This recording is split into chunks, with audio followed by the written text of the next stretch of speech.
My girlfriend said, "From now on, I'll decide when we meet. Stop pressuring me." I didn't argue. I just nodded. 2 weeks later, she was standing at my door, crying, holding something I never thought I'd see in her hands. I'm 31, and I'd been dating Sarah for about a year and a half when things started getting weird. We met through a dating app, had that instant connection people talk about, and within a few months, we were basically inseparable. Or at least, we used to be. The first year was great. We'd see each other 3 to 4 times a week. Weekends were always together. We'd cook dinner at my place, binge shows at hers, take random road trips when we both had time off. Normal relationship stuff. I wasn't clingy, wasn't demanding. I just enjoyed being with her. But around the 14-month mark, something shifted. She started canceling plans. "Work's crazy right now. I need some me time. Can we reschedule?" At first, I got it. Everyone needs space. I backed off, gave her room to breathe. Then the cancellations became more frequent. Once a week became twice a week. Our usual Wednesday dinners stopped happening. Weekend trips got postponed indefinitely. I'd suggest getting together and she'd say, "Maybe," and then never follow up. About 2 months ago, I finally brought it up. We were texting back and forth because that's mostly how we communicated now, through texts.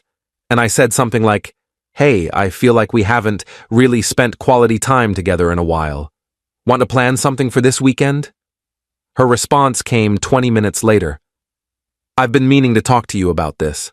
I feel like you're always pressuring me to hang out. It's suffocating. I need you to give me space."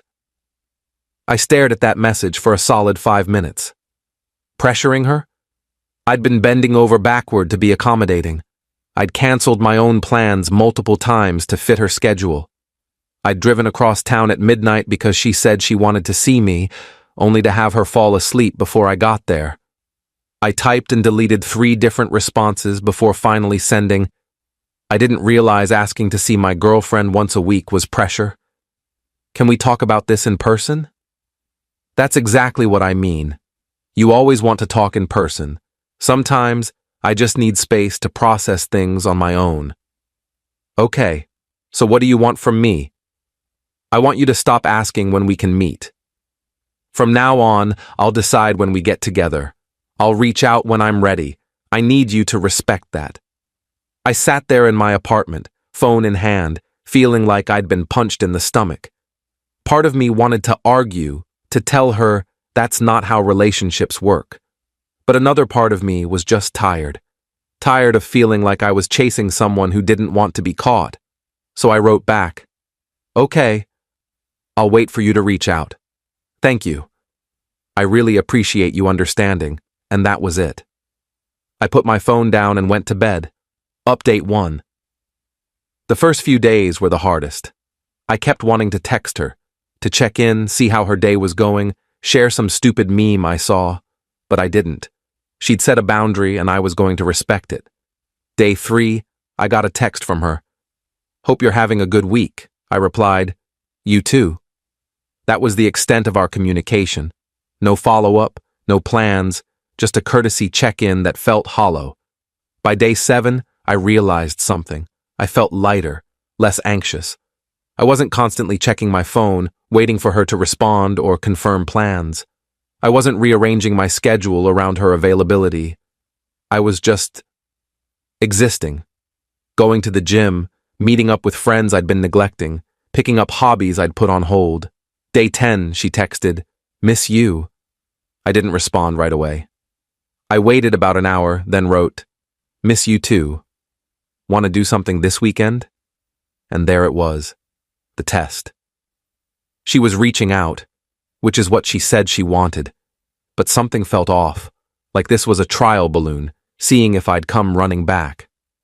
I actually have plans this weekend. Maybe next week? 3 dots appeared, disappeared, appeared again. Finally. Oh, okay. I didn't elaborate. Didn't explain what my plans were, which was just hanging out with my buddy Mike, nothing special. I just left it at that. Day 14, 2 full weeks since our last conversation about her needing space. My phone rang at 10:47 p.m. on a Thursday night. Sarah's name flashed across the screen. I almost didn't answer, but curiosity got the better of me. Hello? Hey. Her voice was shaky. Are you home? Yeah, why? Can I come over? I need to talk to you. Now? Please. It's important. I hesitated. Every instinct told me to say no, to hold my ground, to make her wait like she'd made me wait. But there was something in her voice, something desperate. Okay, come over. She showed up 23 minutes later. I know because I counted. I watched the clock on my microwave tick forward while I waited, wondering what could be so urgent that she needed to see me right now after 2 weeks of silence. When I opened the door, she was crying. Mascara running down her face, eyes red and puffy, and in her hands, she was holding a pregnancy test. My stomach dropped. I'm pregnant, she said, voice breaking. I took 3 tests. They're all positive. I stood there, frozen, trying to process what she was saying. We'd always been careful. Always. She was on birth control. We used protection most of the time. How could this happen? When did you find out? I asked, stepping aside to let her in. This morning. I've been feeling weird for like a week. Nauseous, tired, emotional. I thought it was just stress from work, but then I realized I was late. So I bought tests on my lunch break and... Yeah. She collapsed onto my couch, still clutching the test like it was a lifeline, or a death sentence. I couldn't tell which. I sat down next to her, careful to leave space between us. Okay, so, what do you want to do? She looked at me, eyes wide and terrified. I don't know. I wasn't ready for this. We weren't ready for this. No, I agreed. We weren't. Silence settled over us, heavy and suffocating.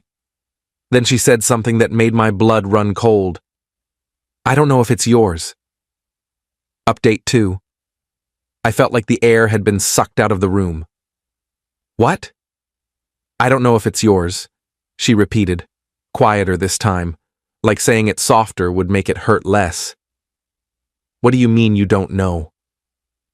My voice was steady, but inside I was crumbling. Have you been with someone else? She wouldn't look at me, just stared at the pregnancy test in her hands, tears dripping onto the plastic. Sarah, answer me. Yes, she whispered. I've been seeing someone else. There it was. The truth I think I'd known, somewhere deep down, for the last 2 months. All those canceled plans, all that space she needed, all those times she was too busy or too tired or too stressed. How long? About 6 weeks. 6 weeks. A month and a half. Right around the time she started pulling away from me. Who is it? Does it matter? Yeah, it matters. She finally looked up at me, and I saw something in her expression I'd never seen before. Guilt, yes, but also defiance. Like part of her thought she was justified. His name is Alex. I met him at a work event. We started talking and it just happened. It just happened, I repeated flatly. You accidentally fell into a relationship with another guy while you were still with me. I didn't mean for it to happen. I was confused. I felt like you were always asking too much from me, always needing attention, and Alex was just easy. He didn't pressure me. He just let me be. So it's my fault you cheated. That's not what I'm saying. Then what are you saying, Sarah? She stood up, pacing my living room like a caged animal. I'm saying I made a mistake. I'm saying I'm pregnant, and I don't know who the father is, and I'm terrified. I leaned back on the couch, running my hands through my hair. This was insane. This was a nightmare. Have you told Alex? No, not yet. I wanted to tell you first. Why? Because She stopped pacing, turned to face me. Because I think I want it to be yours. I laughed. Actually laughed. A harsh, bitter sound. You want it to be mine? Why? Because Alex won't stick around? Because I'm the safe option? Because I love you, she said, and her voice cracked. I know I messed up. I know I hurt you. But I do love you. And if this baby is yours, maybe we could… No. What? No, I said again, standing up. I'm not doing this. I'm not going to be your backup plan. I'm not going to raise a kid with someone who cheated on me and then only came back because she got pregnant. But what if it's yours? Don't you want to know? Of course I want to know. But wanting to know doesn't mean I'm going to play happy family with you. She started crying harder, sinking back down onto the couch. What am I supposed to do? I don't know, Sarah. Figure it out. Tell Alex. Get a paternity test. But you need to leave. You're kicking me out? Yeah, I am.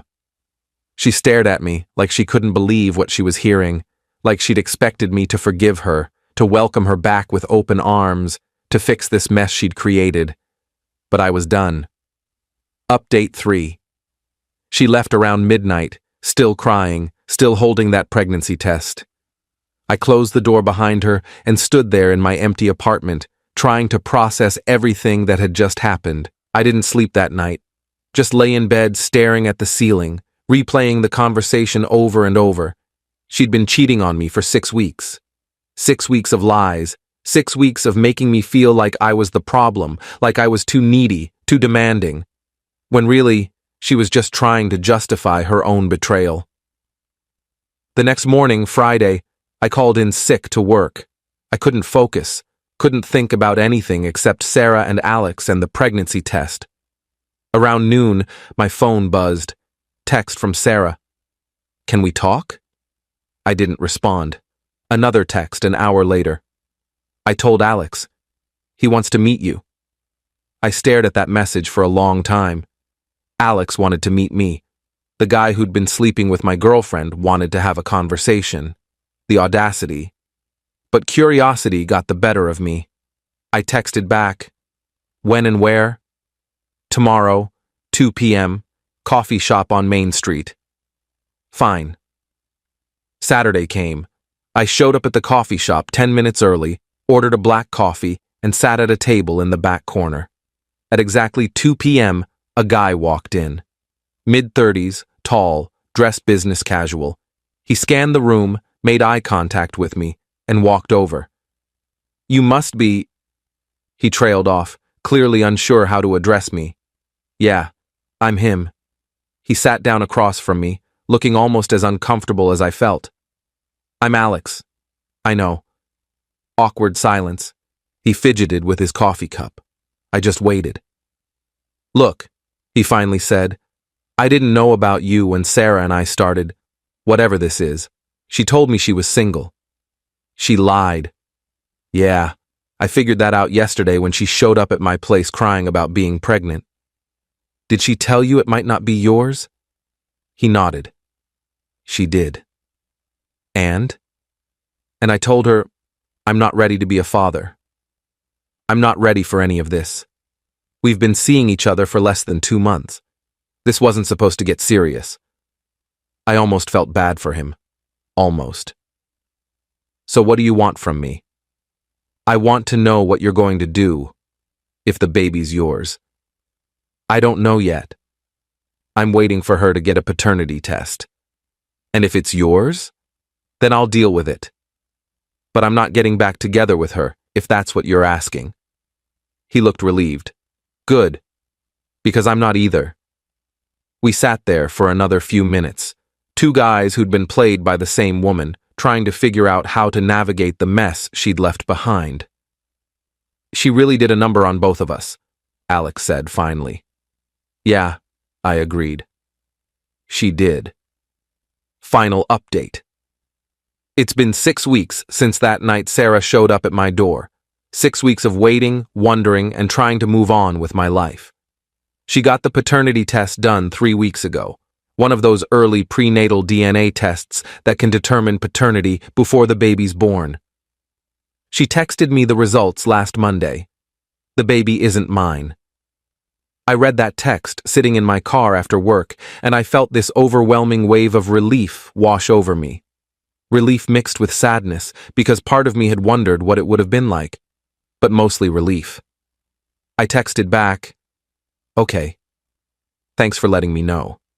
She replied, "Can we talk?" "No. There's nothing left to say.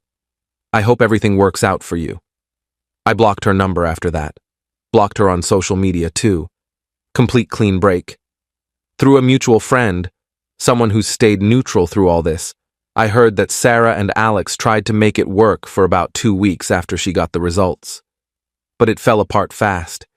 He wasn't ready to be a father, wasn't ready for the commitment, and apparently resented her for lying about being single in the first place. Last I heard, she moved back in with her parents. She's planning to keep the baby and raise it on her own. I feel bad for the kid, honestly, but it's not my problem anymore. As for me, I'm doing okay. Better than okay, actually. I've been focusing on myself. Going to the gym regularly, reconnecting with old friends, even started seeing a therapist to process everything that happened. She helped me realize that Sarah's behavior wasn't about me. It was never about me being too needy or too demanding. It was about her issues, her inability to be honest, her need for validation from multiple sources. I also realized that when someone asks for space in a relationship, sometimes what they're really asking for is freedom to explore other options while keeping you as a backup. And I'm never going to be someone's backup again. I haven't started dating yet. I'm not ready. But I'm getting there. Taking it slow. Learning to trust again. Learning to recognize red flags early. Someone asked me recently if I regret how I handled things, if I should have fought harder to keep Sarah or been more understanding about her needing space. My answer is no. I gave her exactly what she asked for, space and autonomy, and in return, she showed me exactly who she was. Sometimes the best thing you can do for yourself is believe people when they show you their true colors. Sarah taught me a lot. She taught me that love isn't enough if there's no honesty. She taught me that boundaries matter. She taught me that I deserve someone who actually wants to be with me, not someone who treats me like an obligation. And maybe most importantly, she taught me that sometimes the worst thing that can happen to you ends up being the best thing in disguise. Because if she hadn't asked for that space, if I hadn't backed off, I might have spent years with someone who was never really all in. Now I'm free, and that's worth everything. Edit. A lot of people are asking if I ever found out why Sarah chose to tell me first instead of Alex when she found out she was pregnant. Honestly, I think she knew Alex wouldn't step up. She'd been with him for 6 weeks. It was still new, still casual in his mind. But she and I had history. She probably thought I'd be more likely to commit, to help her, to be the responsible one. Basically, I was the safer bet. Glad I didn't take the bait. Edit 2. For those wondering if I feel guilty about not being there for her during the pregnancy, no, I don't. The baby isn't mine. She cheated on me. She lied to me for weeks. She made her choices and now she's dealing with the consequences. That's not cruelty. That's just reality.